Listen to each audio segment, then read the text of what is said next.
Hey friendlies, I'm Carolyn and welcome back to my life. Today's video is more about my life on YouTube than it is about my RV life. And if you're here solely for the RV adventures and videos, then you might want to skip this one because this is, like I said, it's more about being on YouTube than it is about my RV life. And for those of you who have been following me for a while, I have some really exciting news, and I think you're going to like what I have to tell you. First of all, let me back up and fill you in. Those of you who have been following me for a while know that since I have been on YouTube the last 2.5 years, not only have I dealt with relentless bullying, harassment, and slander, but I have also encountered several death threats. And you know what? That's nothing, unfortunately, that is not unusual. Anybody who is on YouTube or blogs or puts their work out into the public realm is subject to online harassment and bullying, and unfortunately, it's a fact of life. However, the death threats have had to be taken very seriously. It is, in fact, illegal to threaten someone online, in writing, on YouTube, in email, on comments. It's illegal to threaten someone's life.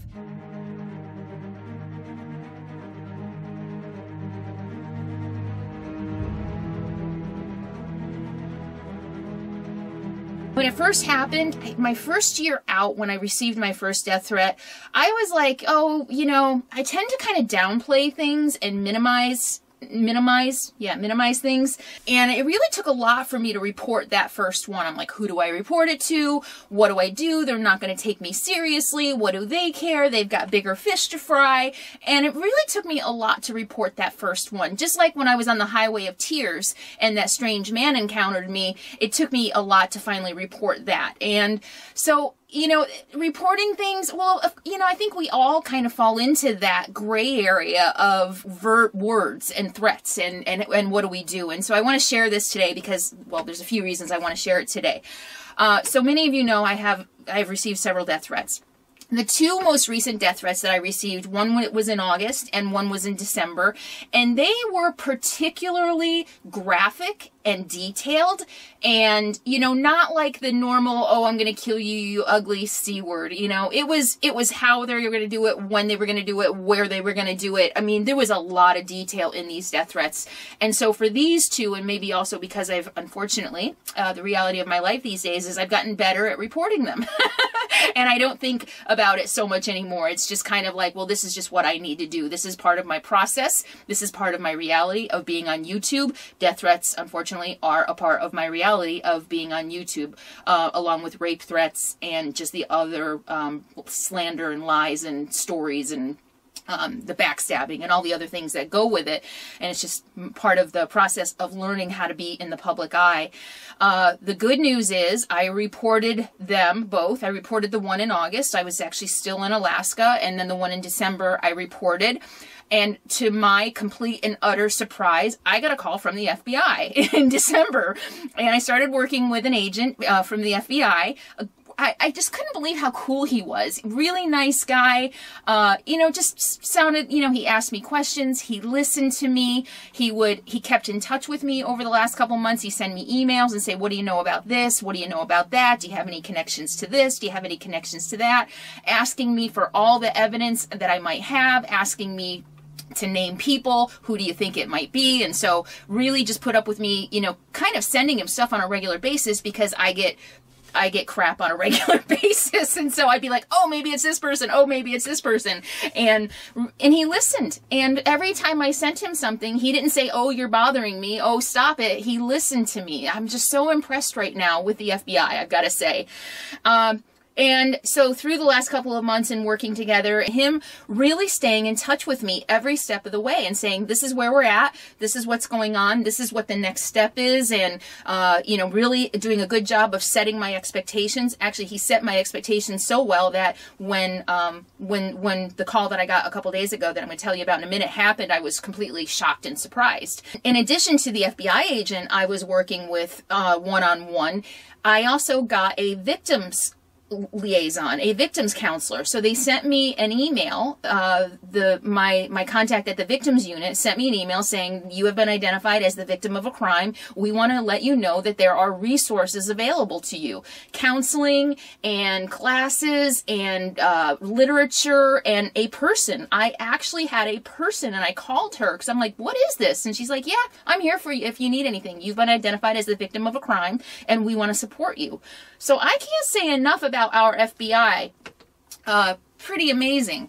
So the good news is 2 days ago, I get a call from my agent. They made an arrest. Someone has been arrested. So the person who sent at least one of the death threats, and there's still an ongoing investigation to find out if they're connected, because I got 2 that were pretty similar, and so there's still an ongoing investigation, but the person they arrested is in jail, awaiting trial right now for threatening my life. Yeah.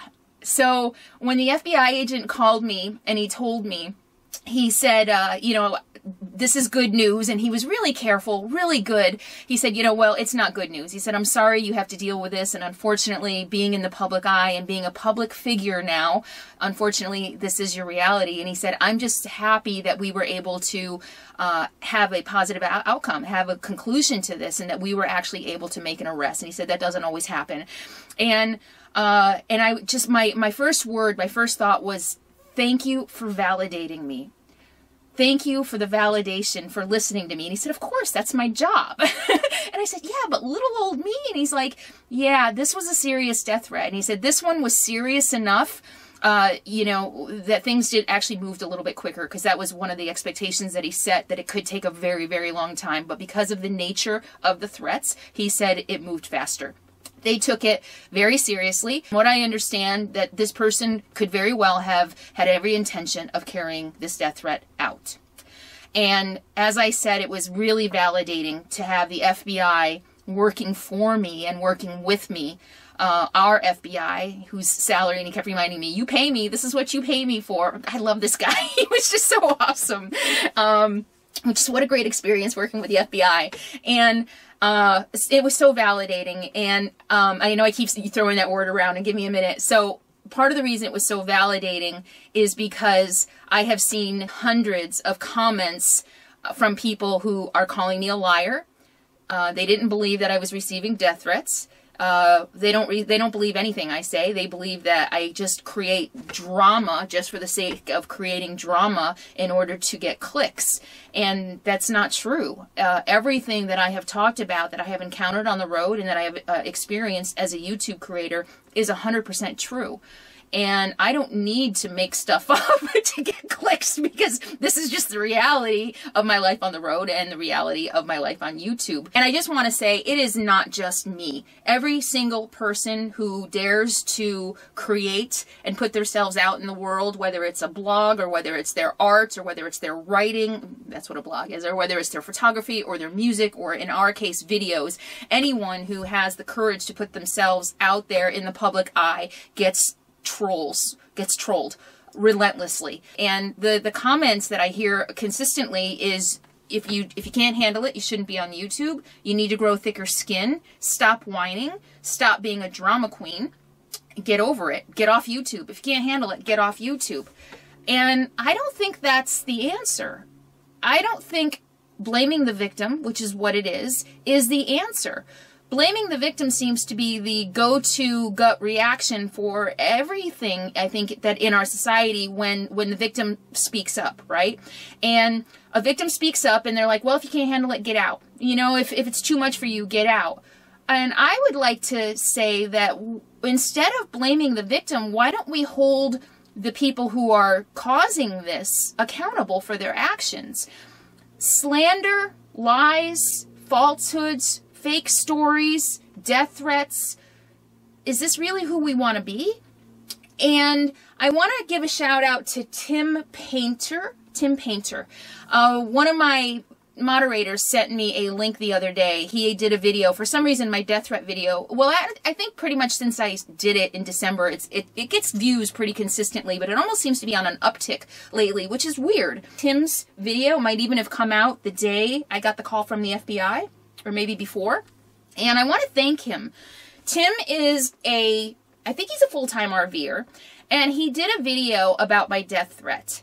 And, you know, when I saw the link, I was like, oh, geez, here we go again. You know, another person calling me a liar, another person calling me a drama queen, and you know what? I don't want to watch it. And my moderator was like, no, you need to watch it. And I was like, yeah, no, I don't watch videos about me. She was like, no, this is different. I swear, go ahead and watch it. So I went ahead and watched it, and she was right. This video wasn't calling me a liar. It wasn't discounting my experience. Tim instead said, this happened to Carolyn.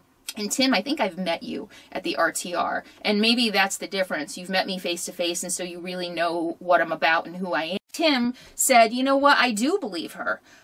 This did happen. And Tim, I just want to thank you, and I want to commend you for your courage in the light of a lot of people who just want to automatically write me off and think what they think about me. And I would love to see more of this. I wish that as a community we could come together and support one another like Tim did. Tim said, you know, why don't we just listen to this woman? Why do we automatically have to assume the worst about not only her, but people in general? Why are we assuming the worst in people? The RV community, for some reason, is the punching bag of trolls online, and I'm not really sure why. I'm not going to get into the psychology. I'm not going to, as they say in AA, I'm not going to take everybody else's inventory, at least not today. And for some reason, our community is particularly prone to trolling and vitriol and ugliness and slander. And so for Tim to stand up and say, why don't we come together as a community and support one another, I think takes a lot of courage. And I hope that we can all do that. And instead of tearing each other down, instead of automatically assuming the worst in each other, why not help lift each other up? Lifting each other up is going to benefit all of us. If there's division among us, if we're tearing each other down, if we're slandering each other, all that's going to do is continue to create this vitriol against us. And unfortunately, vitriol and words matter. Words aren't just words. Words give ammunition to people like the person who was arrested for threatening me. I believe that it legitimizes their thinking, their behavior. If they go online and they see 1,000 people watching a video about what a scam I am and what an idiot I am and what a liar I am, then it empowers this person to send me a death threat. I think that we have an opportunity, and I've said this before, that we have an opportunity as a community, not just an RV community, but as a YouTube community, to support one another. We're all here really trying to do the same thing. Share our experiences, share our life, share our art, inspire, motivate, help people. Tim, thank you. Thank you for recognizing an opportunity to bring the community together instead of tearing the community apart. No, I don't lie for clicks. This is very real. The death threats against me are very, very real. And there's now a person sitting in jail. That's how real it is. Ask that person. I know a lot of you worry about me being out here on the road alone, that this person has been caught. I don't know if all of the people who have sent me the death threats have been caught. I don't know if they're tying all of them to this one person, although they were very similar. The verbiage was very similar. But the investigation, as far as I know, is ongoing to make sure they get everyone who sent me all the death threats. I'd like to take this opportunity for our community to come together instead of ripping each other apart. And that if you have received a death threat, please do not hesitate to report it. It's not funny. It's not a joke. It's not you. You don't have to grow thicker skin. To say that if you can't handle your life being threatened, you just need to go find another job or find another way to express yourself, I don't think that's fair, and I don't think that's right, as in, I don't think that's the way that we want our society to go. If we let the bullies overtake our society and we all just quit and give up and go home, they've won. And at the same time, I don't believe not talking about it solves the problem either. If we didn't talk about things, if we just ignored, if we just all shut up and went home when things got tough and the bullies started bullying us, we'd still have slavery. Women still wouldn't be able to vote. there wouldn't be an equal rights amendment. There probably wouldn't even be Social Security, and maybe alcohol would still even be illegal. You know, we'd still have prohibition. My point is, talking about things is what brings change. And I'm not one to not talk about things. As you know, I talk about things. And sometimes I get emotional about things. As you saw in that video, of course, I was grieving Capone and I was getting death threats, and somebody outed my location. 3 people I thought I could trust stabbed me in the back, and it was just a really rough time. And so, yeah, you know what, sometimes I turn on the camera and I get emotional. In the end, I talk about things because I think that only by talking about things can things change. And I think this needs to change. And Tim, I want to thank you for being brave enough to step up and start being part of the change instead of being part of the problem. I'm going to leave you with one final thought. Number 1, yay, this person was arrested and is in jail who threatened me. And number 2, we have an opportunity to support one another, to create a safe place, not only in the RV community, but on YouTube for one another, where we can all thrive and we can all benefit, and that we don't need to resort to bullying, slander, and tearing each other down. And Tim proved that, so thank you. I'm going to put the link. I'll put the link right here. If you get a death threat, please report it. Please report it. Don't think that you're not important enough like I did. I thought, you know what, I'm not important enough. And I told the FBI agent, I'm like, little old me, why are you putting, you know, this much effort into me? And he said, that's my job, and you are important, and this is important, and this matters. And so, you know, we did our due diligence, and now someone is in jail. Don't ever think that you're not important enough. That is honestly what I thought. I thought, I'm not important enough. They're not going to pay attention. It doesn't help that I think the online world is still new, and a lot of law enforcement really doesn't know how to handle this, but the FBI does. And I'm going to give you a link right here. If you have a death threat, whether it is from now forward or whether you've received one in the past, go ahead and report it to the FBI. This is serious. There is every reason to believe the person who threatened me intended to carry it out. And don't think that it's not important enough, that you're not important enough, that it's not real, that it doesn't matter. It does matter. You matter. Death threats aren't funny. Death threats aren't what you do for entertainment. It's not funny. And make sure you take screenshots of all of your comments.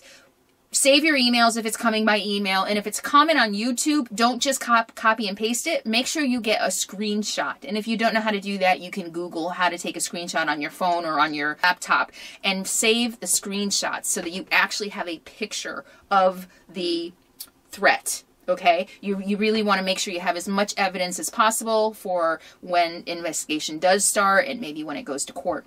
Okay, so keep a record. Every death threat that you get, and everything that even, or a rape threat, women get death threats and rape threats at a much higher rate than men, and so almost all of us probably have death threats and rape threats, and save them and report them. I hope that gives everyone a little food for thought, and I hope that for those of you who are experiencing the trolling and the bullying and the death threats and the rape threats and everything that unfortunately right now goes with being online, I hope it gives you some food for thought and some information and some validation.